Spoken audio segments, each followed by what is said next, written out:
Kami dari kelompok A, dari kelas AC, akan menjelaskan beberapa poin-poin yang telah kami pelajari di kelas akuntansi biaya.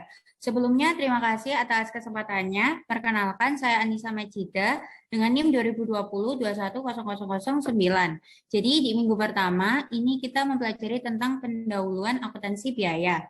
Nah, sebelumnya kita kenalan dulu ya sama pengertian akuntansi. Nah, jadi akuntansi itu ada akuntansi manajemen, yaitu kegiatan untuk mengukur, menganalisis dari informasi keuangan maupun non-keuangan, dan dapat digunakan untuk pengambilan keputusan. Sedangkan kalau akuntansi biaya ini merupakan suatu sistem akuntansi manajemen yang memfokuskan pada penanganan biaya produk dan penggunaan sumber daya organisasi.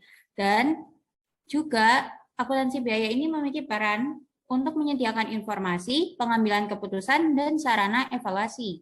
Nah, tentunya dari akuntansi biaya, manajemen, dan keuangan memiliki perbedaan. Yang pertama, ini ada tujuan informasi. Kalau akuntansi biaya atau akuntansi manajemen ini digunakan untuk membuat keputusan sesuai dengan tujuan awal. Kalau yang keuangan ini melaporkan posisi keuangan kepada pihak luar. Lalu kalau dilihat dari fokus dan penekanan, akuntansi biaya atau akuntansi manajemen ini menggunakan informasi untuk memperkirakan keadaan masa depan. Kalau akuntansi keuangan ini digunakan untuk mengetahui informasi keuangan di masa lalu. Lalu yang ketiga ini aturan pengukuran dan pelaporan. Kalau akuntansi biaya atau akuntansi manajemen ini tidak terikat sama peraturan. Kalau keuangan terikat sama PSAK. Lalu dari rentang waktu dan jenis laporan. Akuntansi biaya atau akuntansi manajemen ini dari laporan per hari, per minggu, per bulan, bahkan per tahun. Sedangkan kalau akuntansi keuangan ini cuma laporan tahunan dan kuartalan.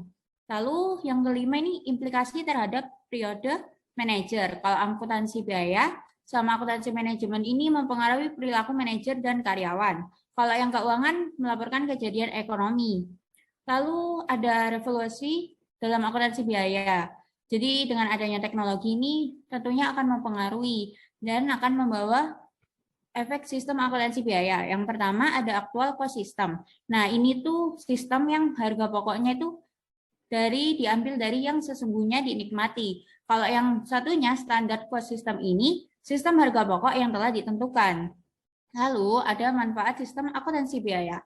Yang pertama memonitor dan merekam transaksi biaya. Yang kedua menyajikan informasi biaya. Yang ketiga, perencanaan dan pengendalian laba. Dan yang terakhir, penentuan harga pokok produk. Lalu, strategi dalam akuntansi biaya ini ada analisis value chain. Value chain ini merupakan strategi untuk meraih keunggulan dari arus barang dan informasi sampai kepada konsumen. Nah, ada beberapa step dari input logistik, operation, output logistik, sampai marketing dan sales, serta service. Nah, terdapat beberapa faktor keberhasilan perusahaan dalam menerapkan akuntansi biaya. Yang pertama, biaya efisien. Ini keunggulan perusahaan didapat dari keunggulan biaya dan meningkatkan persaingan. Lalu kualitas menerapkan sistem mutu, lalu juga waktu untuk mengetahui kecepatan dan siklus hidup produk. Lalu yang keempat ada inovasi, upaya perusahaan untuk memberikan produk dan jasa baru yang terbaik. Lalu dalam mengendalikan akuntansi biaya ini, tentunya memiliki peran kan untuk menyusun anggaran. Jadi anggaran ini berupa transaksi keuangan yang dicatat dan dibukukan. Sedangkan kalau misalnya untuk perencanaan, kita juga bisa membandingkan atau menganalisis dari selisih antara anggaran sama catatan pelaksanaan dengan menelusuri permasalahan atau kendala. Nah, tentunya hal ini yang menyebabkan akuntansi biaya dapat membantu pengambilan keputusan. Lalu, dalam akuntansi biaya ini juga ada etika. Etika ini digunakan karena sangat penting ya dalam pencatatan keuangan, apalagi rawan dengan penyelewengan. Jadi harus ada beberapa kriteria seperti kompetensi yang memenuhi syarat kompetensi serta terus-menerus mengembangkan pengetahuan dan standar yang telah ditetapkan. Lalu juga kerahasiaan, akuntansi biaya juga perlu menghindarkan pengungkapan informasi kecuali sesuai hukum. Lalu juga ada integritas, akuntansi biaya perlu menghindari konflik kepentingan. Lalu yang terakhir ada objektivitas. Jadi akuntansi biaya ini perlu untuk mengomunikasikan informasi secara wajar dan mengungkap seluruh informasi yang relevan. Nah, selanjutnya kita bahas ke materi minggu yang kedua, yaitu pengenalan istilah tujuan biaya. Nah, akuntansi biaya ini suatu bidang akuntansi yang diperuntukkan bagi proses pelacakan, pencatatan, dan pelaporan keuangan. Lalu kita juga mengenal objek biaya, yaitu sesuatu yang dapat diukur biayanya dan bisa diketahui bebannya. Lalu biaya ini adalah kas atau nilai ekuivalen kas yang dikorbankan untuk mendapatkan barang dan tentunya mendapatkan manfaat. Sedangkan ekuivalen kas ini sumber non-kas yang dapat ditukar dengan barang atau jasa. Nah, selanjutnya kita mengenal klasifikasi biaya. Berdasarkan kemudahan penelusuran objek biaya, biaya itu ada dua, biaya langsung sama biaya tidak langsung. Kalau langsung ini seperti kita bisa melihat dengan mata langsung, ditelusuri langsung seperti kain katun. Kalau yang biaya tidak langsung itu kayak kita tidak mudah atau sulit untuk menelusuri dengan mata kita gitu. Nah, contohnya seperti biaya benang, kancing. Lalu untuk faktor-faktor yang mempengaruhi pengelompokan ini, itu dari alasan material. Nah, ini biaya yang digunakan ini relatif kecil, efisien, dikelompokkan ke biaya yang tidak langsung. Lalu yang kedua alasan ketersediaan teknologi, yaitu perusahaan didukung teknologi yang memungkinkan perhitungan lebih cermat. Dan biaya yang lebih kecil bisa dimasukkan ke biaya langsung. Lalu ada desain operasi perusahaan yang mendukung, yang memungkinkan sebagian besar dimasukkan dalam biaya langsung. Nah, lalu ada berdasarkan perilaku biaya. Biaya variabel ini biaya secara total selalu mengalami perubahan searah. Nah, contohnya seperti upah tukang jahit yang biaya unitnya tetap, tapi biaya totalnya ini selalu berbeda. Lalu biaya tetap, ini biaya yang totalnya tetap untuk satu periode dan per unitnya itu berubah-ubah. Nah, rentang relevan. Ada rentang relevan ini digunakan karena biaya yang sering berubah. Dan contohnya kayak biaya gaji supervisor. Lalu ada yang terakhir biaya semi variabel, yaitu biaya yang mengandung biaya variabel dan tetap. Contohnya ini kayak tenaga penjual. Nah, ini juga ada biaya total dan biaya per unit. Nah, kita itu pastinya dalam pengambilan keputusan juga mempertimbangkan biaya total sama biaya per unit. Untuk mencarinya itu kita membandingkan antara total biaya dibagi total unit produksi.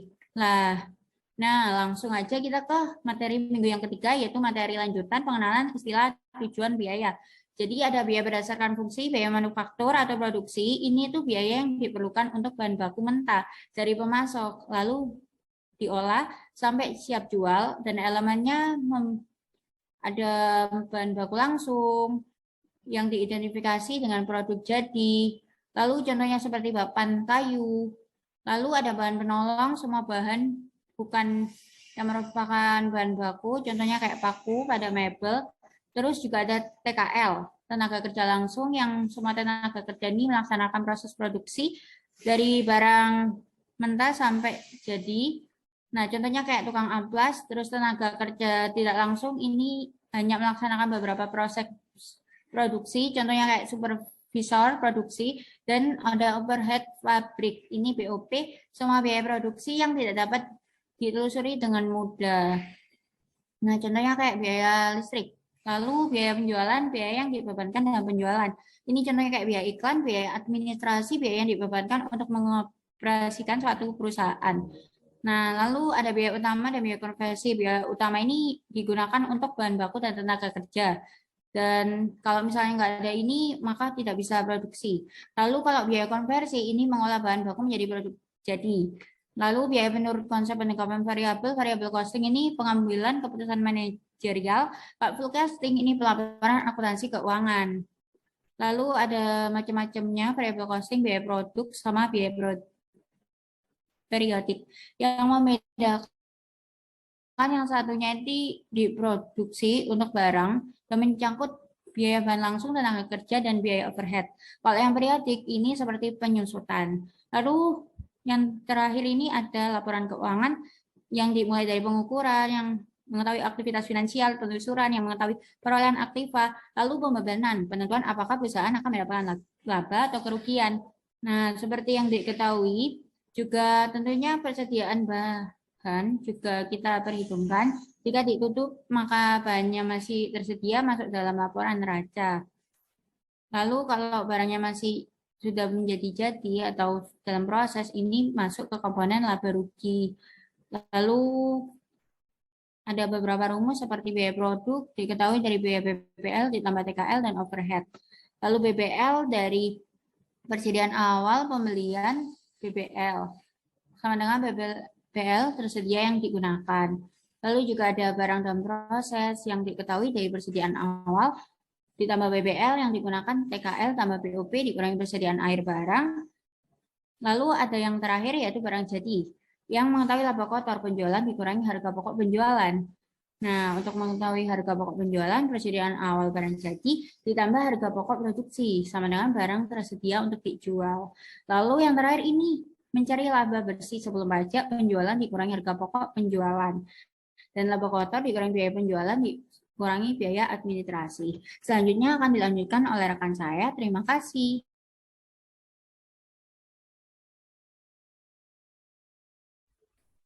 Baik, di sini saya akan melanjutkan penjelasan dari rekan saya. Perkenalkan, saya Gabriela Putri dengan NIM 2020-21-0065.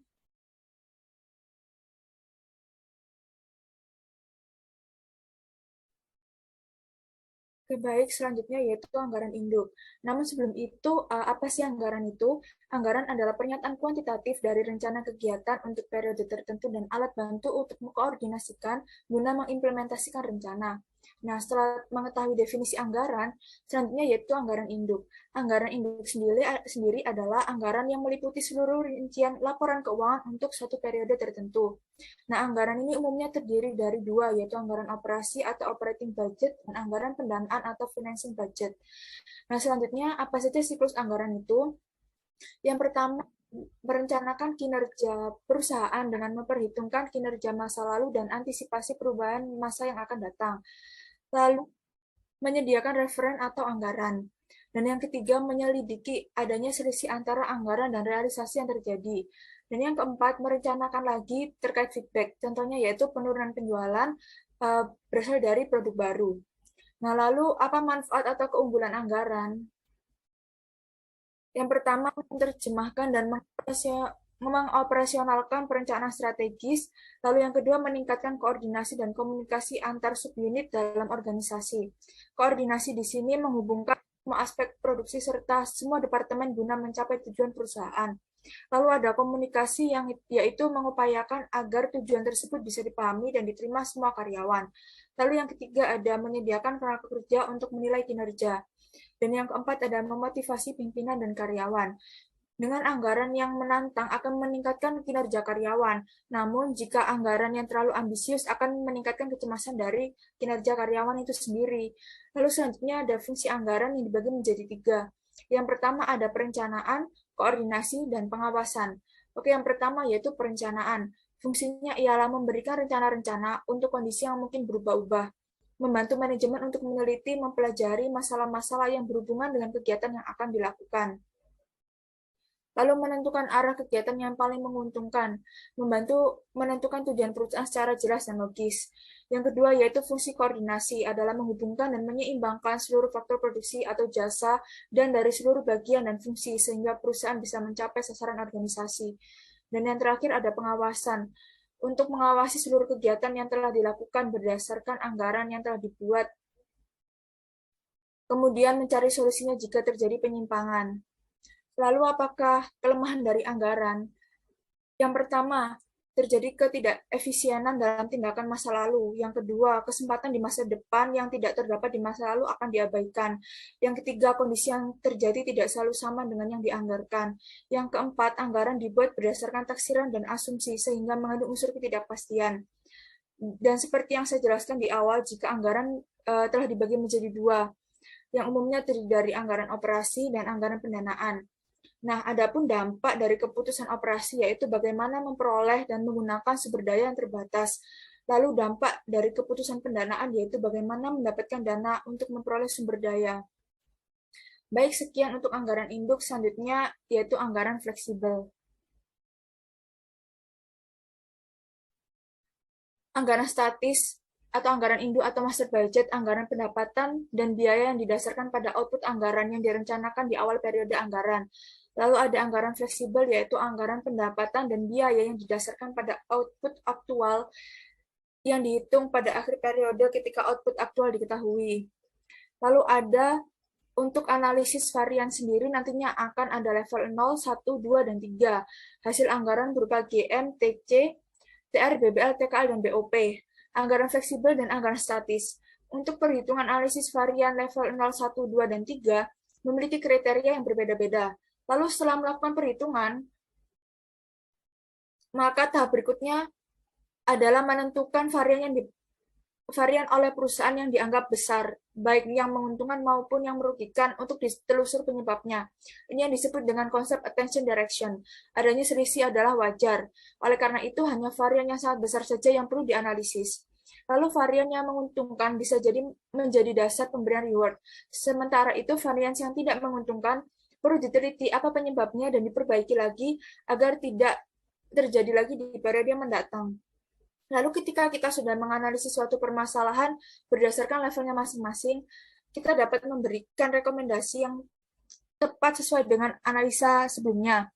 Misal, penyebab varian harga BBL yang menguntungkan adalah adanya diskon dalam kuantitas yang besar. Akibatnya, biaya penyimpanan akan tinggi. Jika kenaikan biaya penyimpanan lebih tinggi daripada diskon, maka akan tidak menguntungkan bagi perusahaan. Maka disarankan untuk memperkecil tempat penyimpanan bahan. Lalu misal varian tidak menguntungkan pada tarif dan efisiensi TKL disebabkan oleh perawatan mesin yang buruk, maka akan disarankan untuk membuat tim yang mengurus perawatan mesin tersebut. Baik, sekian mengenai anggaran fleksibel. Selanjutnya ialah alokasi biaya. Alokasi biaya merupakan pembiayaan yang memberikan manfaat bersama dan yang terjadi ketika sumber daya yang sama digunakan untuk menghasilkan lebih dari satu produk atau jasa. Nah, dalam alokasi biaya ini yang kita gunakan adalah perusahaan manufaktur. Dalam perusahaan manufaktur terdapat departemen produksi atau operasi, dan departemen layanan atau pendukung. Departemen produksi ialah mengubah bahan mentah atau bahan langsung ke produk jadi, lalu departemen pendukung memberikan layanan dukungan kepada departemen lain di pabrik. Contohnya ialah pembelian, teknik, daya, pemeliharaan, IT.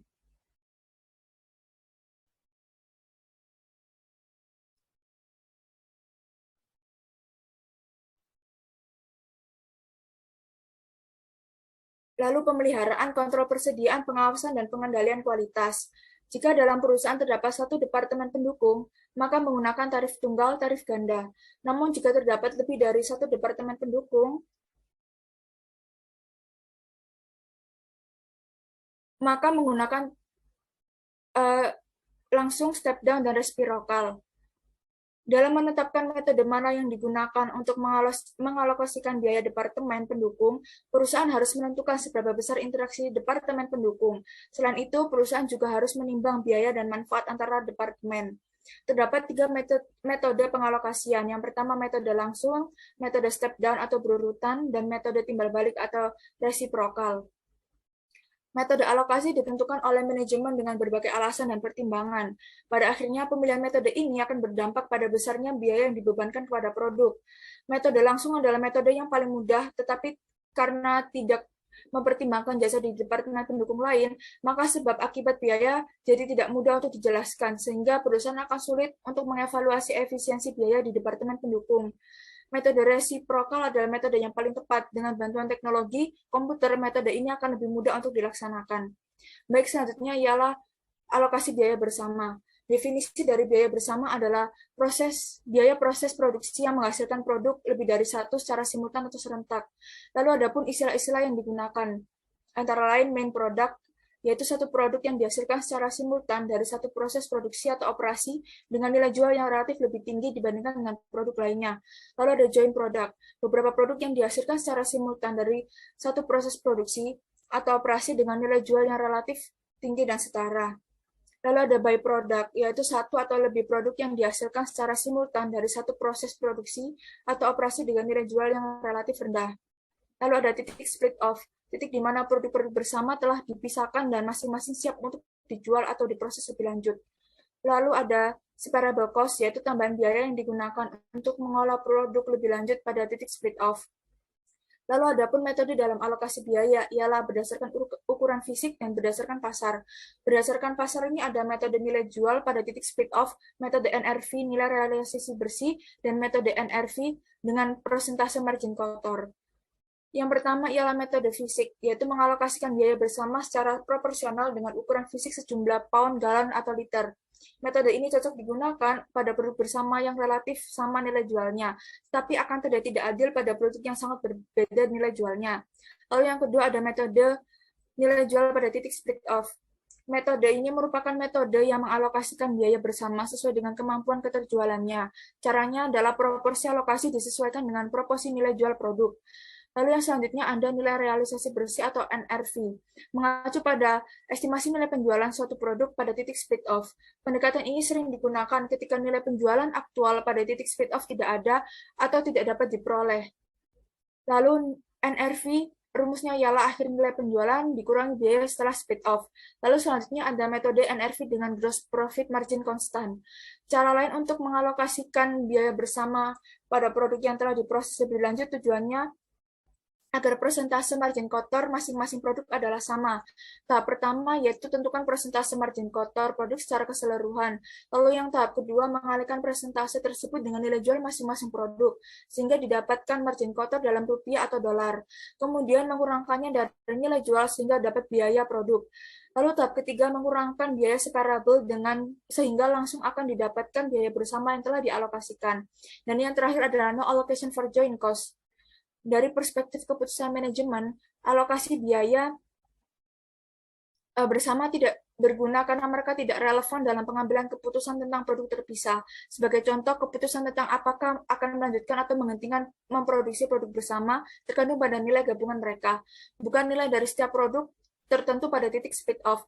Oleh karena itu, ada yang berpendapat bahwa biaya bersama tidak harus dialokasikan sama sekali. Baik, sekian mengenai alokasi bersama. Lalu selanjutnya bab terakhir yang akan saya jelaskan yaitu job costing.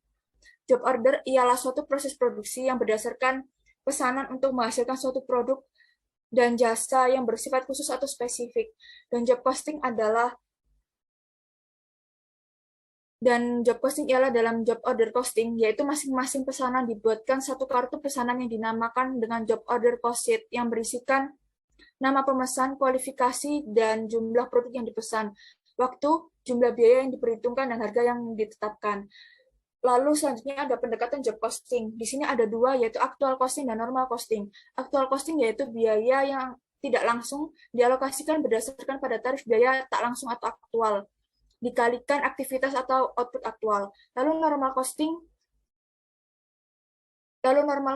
yaitu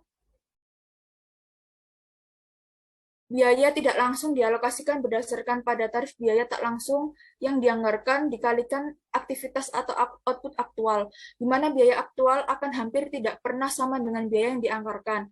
Apabila total biaya tidak langsung atau actual costing itu lebih dari normal costing disebut under apply, dan apabila total biaya tidak langsung atau actual costing lebih kecil daripada normal costing disebut over apply. Adapun langkah-langkah pembebanan job costing, yang pertama, identifikasi pekerjaan atau job yang akan dihitung biayanya.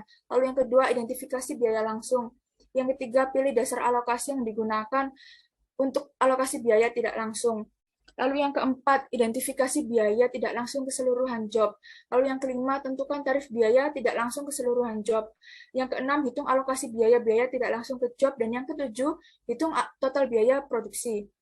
Baik, sekian pemaparan materi dari saya. Selanjutnya akan dilanjutkan oleh rekan saya. Terima kasih.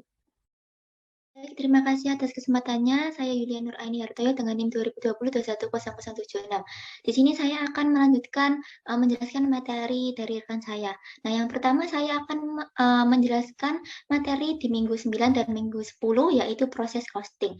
Nah, proses costing ini penetapan proses costing atau biaya proses mengacu pada metode akuntansi biaya yang digunakan untuk membebankan biaya produksi ke barang yang diproduksi secara massal. Nah, misalnya itu pada perusahaan manufaktur besar yang memproduksi persediaan secara massal, mungkin menggunakan kalkulasi biaya proses untuk menghitung jumlah total biaya langsung dan biaya tidak langsung yang terkait dengan produk yang diselesaikan dan dibiarkan dalam proses pada akhir periode tertentu.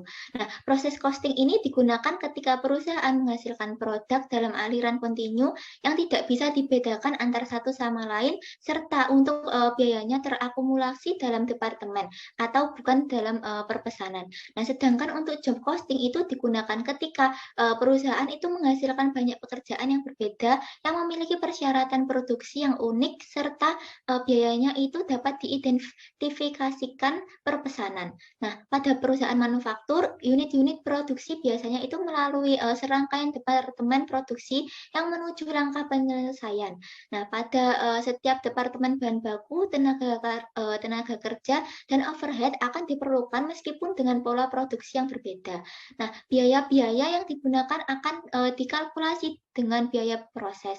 Nah, kalkulasi ini prosesnya mengasumsikan arus yang berurutan dari satu departemen ke departemen yang lainnya. Nah, biaya pemrosesan ini menambahkan biaya per unit ketika barang berpindah dari departemen ke departemen dalam melakukan proses-proses tertentu. Nah, untuk biaya pemrosesan sendiri itu merupakan departemen yang ada di dalam organisasi yang digunakan untuk menghasilkan produk dan tempat di mana bahan, tenaga kerja, dan biaya overhead itu ditambahkan ke dalam produk. Nah, untuk persamaan antara job order costing dan proses costing itu terletak pada yang pertama tujuannya. Nah, tujuannya itu membedakan biaya bahan baku. Nah, yang kedua, jenis akun manufaktur dasar yang dipakai. Nah, itu merupakan overhead pabrik, bahan baku, BTP, dan barang jadi. Yang ketiga, pada aliran biaya melalui akun manufaktur. Nah, perbedaan antara job order costing dan proses costing yang terletak pada yang pertama itu aluran unit dalam sistem perhitungan biaya yang sesuai pekerjaan atau pesanan dengan secara terus-menerus. Yang kedua, unit yang diproduksi yaitu heterogen dengan homogen. Yang ketiga, dokumen pengembali digunakan yaitu kartu biaya dan pekerja dengan laporan produksi ke setiap departemen. Nah, jenis proses costing yang pertama ada biaya standar. Nah, biaya standar ini mengacu pada perhitungan biaya untuk unit produksi, bukan untuk biaya aktual. Nah, yang kedua ada rata-rata tertimbang. Nah, jenis penerapan proses costing ini mengelompokkan semua biaya yang terkait dengan produksi dan membebankannya ke unit yang diproduksi suatu perusahaan. Ketiga, first in dan first out. Nah, metode ini itu berfokus pada pembebanan biaya ke unit yang sesuai urutan produksinya. Nah, untuk langkah menggunakan proses costing yang pertama, ada analisis persediaan. Nah, pada analisis ini dapat menentukan jumlah persediaan yang diperhitungkan pada awal periode. Nah, yang kedua, konversi biaya persediaan. Nah, biaya ini itu dapat mengubah setiap persediaan yang dianggap sebagai dalam proses pada akhir periode menjadi sejumlah unit yang sama. Nah, yang ketiga, menghitung biaya yang berlaku. Nah, setelah mengubah setiap persediaan menjadi jumlah yang setara dalam unit yang diproduksinya, dapat menghitung total biaya baik yang tidak langsung maupun yang langsung yang diakumulasikan melalui proses manufaktur. Nah, yang keempat, menghitung biaya per unit. Biaya ini itu termasuk biaya yang unit yang telah diselesaikan dan yang setara dengan unit yang sudah jadi pada akhir periode akuntansi. Nah, yang kelima, menentukan biaya untuk produk yang lengkap dan tidak lengkap. Nah, dengan langkah ini dapat memisahkan biaya dengan mengalokasikan jumlah yang sesuai ke jumlah produk yang diselesaikan. Nah, serta kepersediaan yang dianggap dalam proses pada akhir periode. Nah, selanjutnya materi minggu ke-11 yaitu perhitungan biaya berbasis aktivitas. Nah, perhitungan biaya berdasarkan aktivitas ini adalah metode membebankan biaya aktivitas berdasarkan besarnya pemakaian sumber daya dan membebankan biaya pada objek biaya. Nah, seperti produk atau pelanggan berdasarkan besarnya pemakaian aktivitas serta untuk mengukur biaya dan kinerja dari aktivitas yang terkait dengan proses atau objek biayanya. Nah, perhitungan biaya berdasarkan fungsi dan berdasarkan aktivitas membebankan biaya kepada objek biaya seperti produk, pelanggan, pemasok, bahan baku, dan jalur pemasaran. Nah, perhitungan biaya berdasarkan aktivitas ini menelusuri biaya pada aktivitas, kemudian pada produk. Nah, asumsi ini didasari yaitu ketika aktivitas menggunakan sumber daya dan produk pada gilirannya menggunakan aktivitas. Nah, pada sistem ABC menekankan sistem penelusuran langsung dan penelusuran penggerak atau menekan biaya sebab akibat untuk tujuan perhitungan biaya produksi, aktivitas dapat diklasifikasikan dalam untuk menempatkan kategori umum, yaitu tingkat unit, tingkat batch, tingkat produk, dan tingkat fasilitas. Nah, aktivitas tingkat unit adalah aktivitas yang dilakukan setiap kali sebuah unit yang diproduksi. Nah, seperti penyetelan dan pemeriksaan. Nah, aktivitas tingkat produk adalah aktivitas yang dilakukan bila diperlukan untuk mendukung berbagai produk dan yang diproduksi perusahaan. Contohnya itu seperti perubahan teknik dan pengembangan prosedur dalam pengajian sebuah produk. Nah, aktivitas tingkat fasilitas yaitu aktivitas yang menopang proses umum produksi dari suatu pabrik. Nah, seperti tata letak dan penyusutan pabrik. Nah, selanjutnya materi minggu ke-12 yaitu analisis volume laba. Nah, analisis biaya volume laba atau analisis BVL ini yang sering kali disebut dengan Cost Volume Profit Analysis atau CVP analisis yang merupakan alat yang digunakan untuk perencanaan dan pembuatan keputusan manajer dalam menentukan jumlah unit produk yang seharusnya itu dijual agar perusahaan itu mencapai titik impasnya. Nah, analisis BVL ini menekan pada hubungan antar biaya, volume atau kualitas penjualan dan harga jual. Nah, analisis BVL ini juga merupakan alat yang berguna untuk mengidentifikasikan permasalahan yang berhubungan dengan perencanaan, penjualan, dan membantu suatu perusahaan dalam memecahkan permasalahan tersebut.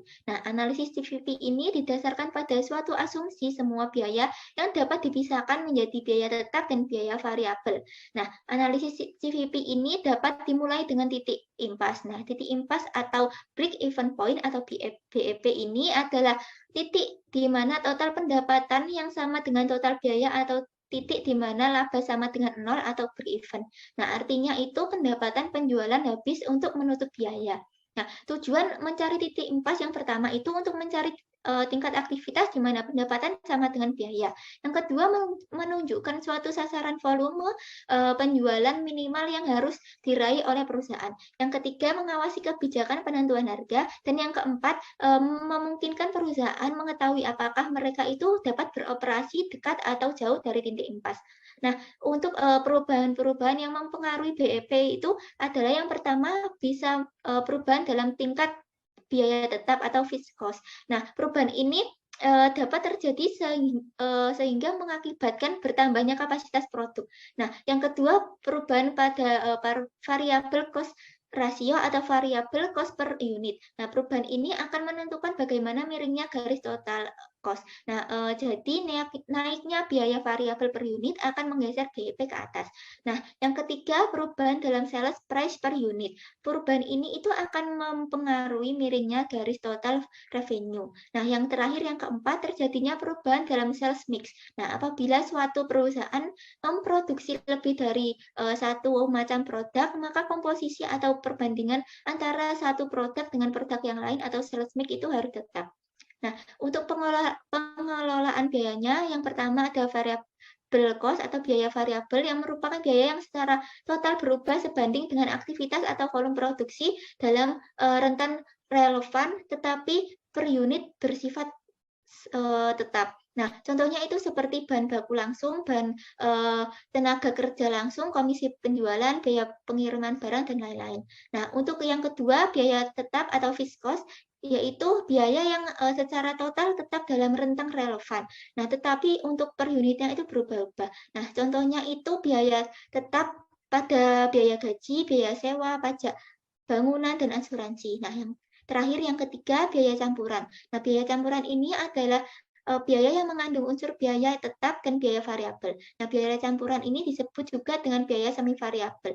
Nah, biaya semi variabel ini merupakan biaya yang pada aktivitas tertentu yang dapat memperlihatkan karakteristik biaya tetap maupun biaya variabel. Contohnya itu biaya campuran adalah biaya listrik, biaya telepon, biaya air, biaya bensin, perlengkapan, dan lain-lain.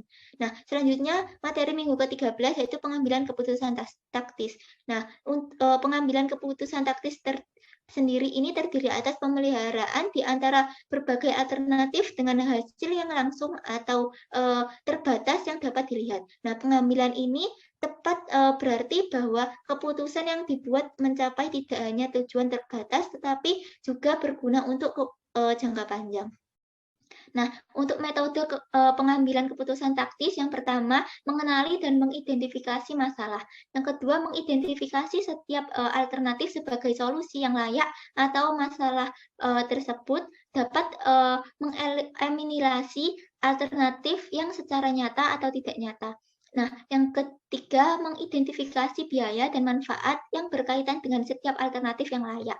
Nah, yang keempat, menghitung total biaya dan manfaat yang relevan dari masing-masing alternatif. Nah, yang kelima, menilai faktor-faktor kualitatif. Dan yang keenam, memilih alternatif yang menawarkan manfaat terbesar secara keseluruhan. Nah, yang selanjutnya untuk biaya relevan ini merupakan biaya masa depan yang berada pada masing-masing alternatif. Nah, semua keputusan berhubungan dengan masa depan. Nah, karena itu hanya biaya masa depan yang dapat menjadi relevan dengan keputusan. Namun, untuk menjadi relevan, suatu biaya tidak hanya merupakan masa depan, tetapi juga beralternatif dengan alternatif. Keputusan taktis itu yang pertama, keputusan membuat atau membeli. Nah, yang kedua, keputusan meneruskan atau menghentikan. Nah, meneruskan atau menghentikan ini dengan berbagai dampak komplementer. Nah, dan meneruskan atau menghentikan ini dengan penggunaan alternatif fasilitas. Nah, yang ketiga, keputusan pesanan khusus. Yang keempat, keputusan menjual atau memproses lebih lanjut. Dan yang kelima, keputusan bauran produk. Nah, yang minggu ke-14 yaitu materi tentang penerapan harga jual produk dan harga transfer. Nah, manajemen harga menjadi salah satu kebijakan penting sebuah perusahaan yang akan mempengaruhi tingkat penjualan produksi dari setiap perusahaan. Nah, penetapan harga jual merupakan salah satu poin terpenting di dalam manajemen harga. Nah, pada prinsipnya, harga jual itu merupakan angka yang sudah menutupi biaya produksi secara utuh dan ditambahkan dengan laba atau keuntungan dalam jumlah wajar. Nah, beberapa hal yang terpenting yang harus diperhatikan dalam menetapkan harga jual di pasaran itu yang pertama, strategi pemasaran yang dijalankan oleh perusahaan. Yang kedua, kualitas dan inovasi produk. Yang ketiga, harga pesaing. Dan yang terakhir, yang keempat, ketersediaan serta jumlah harga dari produk pengganti. Nah, untuk unsur prosedur penetapan harga jual yang pertama, memilih sasaran harga. Yang kedua, menentukan permintaan. Yang ketiga, memperkirakan biaya. Yang keempat, menganalisis biaya, harga, dan penawaran pesaing. Yang kelima, memilih metode penetapan harga. Dan yang keenam, memilih harga akhir. Nah, untuk metode penentuan harga jual produk yang pertama, metode maksimalisasi suatu laba. Yang kedua, metode penetapan harga berdasarkan biaya. Yang ketiga, metode penerapan atau penetapan biaya dan harga target. Nah, untuk harga transfer itu merupakan yang dibebankan atas pemindahan atau transfer suatu barang atau jasa dari suatu divisi ke divisi yang lainnya dalam suatu perusahaan. Nah, untuk metode penentuan harga transfer ada 3. Yang pertama, harga transfer berdasarkan harga pasar. Yang kedua, harga transfer berdasarkan biaya. Yang ketiga, harga transfer berdasarkan negosiasi. Oke, baik. Sekian penjelasan materi dari minggu pertama sampai minggu ke-14 dari kelompok kami. Apabila ada kesalahan, kami mohon maaf. Terima kasih. Wassalamualaikum warahmatullahi wabarakatuh.